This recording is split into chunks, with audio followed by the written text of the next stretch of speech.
children, I hope you all are happy and healthy at home. Now today we will start class 5th Hindi 5th chapter अनोखी सूझ। बच्चों ये एक कहानी है। अब इसमें कौन सी सूझ मतलब समझ, कौन सी समझ के बारे में बताया गया है और इस कहानी से हमें क्या शिक्षा मिलती है। First you put the finger. बात पुराने ज़माने की है। उन दिनों देवताओं और दानवों में युद्ध होता रहता था।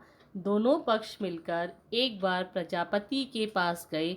वहां जाकर बोले, मान्यवर, हम दोनों ही आपकी संतान हैं। बताइए कि हम दोनों में बुद्धि में कौन बड़ा है। बच्चों, बहुत समय पहले इतिहास में जब देवताओं और दानवों में युद्ध होता था, देवता जो अच्छे काम करते थे और दानव जो बुरे काम करते थे, एक बार दोनों ही मिलकर प्रजापति के पास गए। यहाँ प्रजापति कहा गया है ब्रह्मा जी को, जो सृष्टि के रचयिता हैं। उन्होंने उनसे पूछा कि मान्यवर, हमें बताइए कि हम में से बड़ा कौन है, क्योंकि हम दोनों ही आपकी संतान हैं। उनकी बात सुनकर प्रजापति मुस्कुराए। मन में सोचने लगे, किसे बड़ा बताऊं? देवताओं को बड़ा बताता हूँ तो दानव नाराज होते हैं, दानवों को बड़ा बताता हूँ तो देवता नाराज होते हैं। हो सकता है तब दोनों आपस में लड़ने लगे। प्रजापति ने सोचा कि अगर मैं देवताओं को बड़ा बताता हूँ तो दानव नाराज हो जाएंगे और दानवों को बड़ा बताता हूँ तो देवता नाराज हो जाएंगे, और तब हो सकता है दोनों में फिर से युद्ध हो जाए। बच्चा, अब यहाँ इसके शब्दार्थ हैं। दानव का मीन्स होता है राक्षस जो बुरे काम करता है। पक्ष, तरफ, प्रजापति ब्रह्मा जी को कहा गया है और संतान औलाद। अब यहाँ इसके क्वेश्चन आंसर हैं। आप गद्यांश को पढ़िए और क्वेश्चन आंसर ढूंढने की कोशिश कीजिए। अब आगे क्या होता है। बड़ा टेढ़ा प्रश्न था, बड़ा बताएं तो किसे। अब प्रजापति के पास ये बड़ा मुश्किल प्रश्न था कि वो देवताओं को बड़ा बताएं या दानवों को। कुछ सोचकर वे बोले, इसका उत्तर कल दूंगा। आप दोनों ही कल मेरे यहाँ भोजन पर आमंत्रित हो। भोजन के बाद बताऊंगा कि कौन बुद्धि में श्रेष्ठ है। अब ब्रह्मा जी बड़े उलझन में पड़ गए। उन्होंने कहा कि मैं तुम्हें इसका उत्तर कल दूंगा। कल तुम दोनों मेरे यहाँ पर भोजन करने के लिए आमंत्रित हो। आमंत्रित मतलब बुलाए गए हो, न्योते पर हो, और भोजन करने के बाद ही बताऊंगा कि दोनों में बुद्धि में श्रेष्ठ कौन है। दूसरे दिन दोनों पक्ष भोजन के लिए पहुँचे। दोनों को अलग अलग कमरों में बिठाया गया। वहाँ मिष्ठान से भरे थाल भिजवा दिए गए। प्रजापति दानवों के कमरे में गए। उन्होंने कहा, आप लोग भोजन करें, शर्त यह है कि कोहनी को बिना बिना मोड़े भोजन करना है।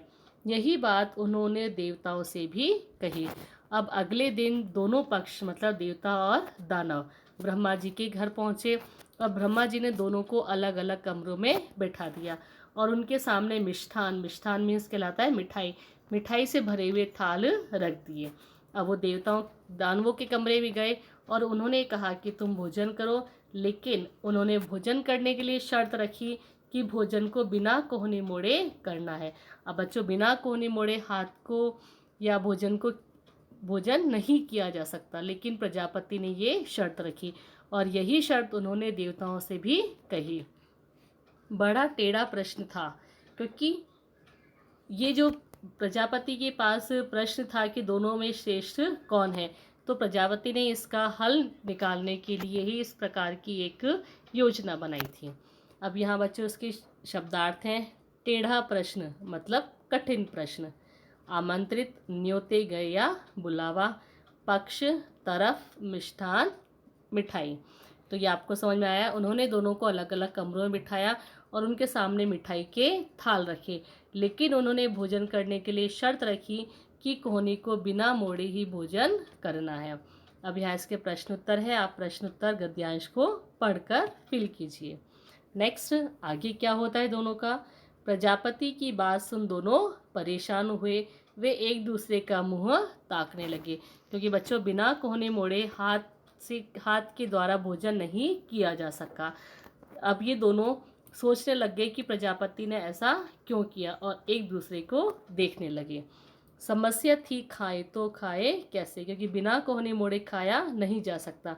कोहनी नहीं मुड़नी चाहिए, भोजन भी नहीं बचना चाहिए, प्रजापति की आज्ञा का भी पालन होना चाहिए।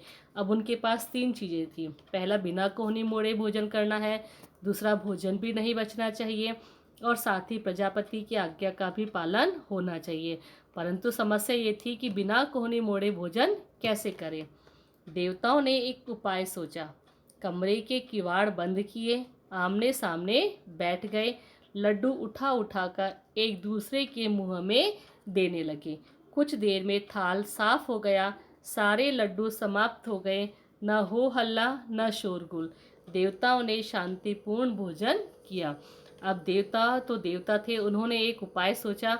उन्होंने किवाड़ बंद किया और साथ ही थाल के दोनों तरफ बैठ गए और बिना कोने मोड़े एक दूसरे को लड्डू खिलाने लगे। इससे भोजन भी समाप्त हो गया और साथ ही किसी प्रकार का शोरगुल नहीं हुआ और शांतिपूर्वक दोनों ने या सभी देवताओं ने भोजन किया। इसके प्रश्न है बच्चों, देवता और दानव क्यों परेशान थे? क्योंकि जो प्रजापति थे उन्होंने शर्त रखी थी कि भोजन बिना कोने मोड़े करना है। दानव अपने कमरे में परेशान थे। अब देवताओं ने तो भोजन कर लिया, उन्होंने उपाय सोच लिए, लेकिन दानव जो थे वो अपने कमरे में परेशान थे। सोचने लगे, बेकार ही यहाँ आए, नहीं आते तो यह परीक्षा तो नहीं देनी पड़ती, आ ही गए हैं तो परीक्षा देनी ही पड़ेगी। अब दानव थे, उन्हें किसी प्रकार का उपाय नहीं सोचा और साथ ही अब वो सोचने लगे कि यहाँ बेकार आए, अगर नहीं आते तो परीक्षा भी नहीं देनी पड़ती। दानवों ने भी किवाड़ बंद किए, लड्डुओं के थाल पर टूट पड़े। लड्डू बेका लेकर ऊपर उछालने लगे। लड्डू जब नीचे आते तो मुंह खोल लपकते, लड्डू जमीन पर गिरते और चूर चूर हो जाते।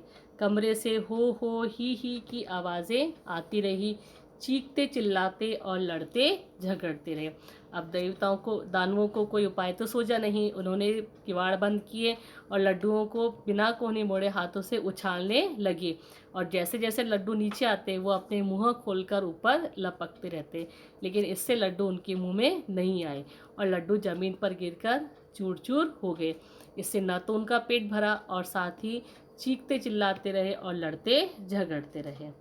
अब यहाँ इसके शब्दार्थ हैं, जिसमें दानव का मीन्स है असुर, मतलब बुरे काम करने वाला।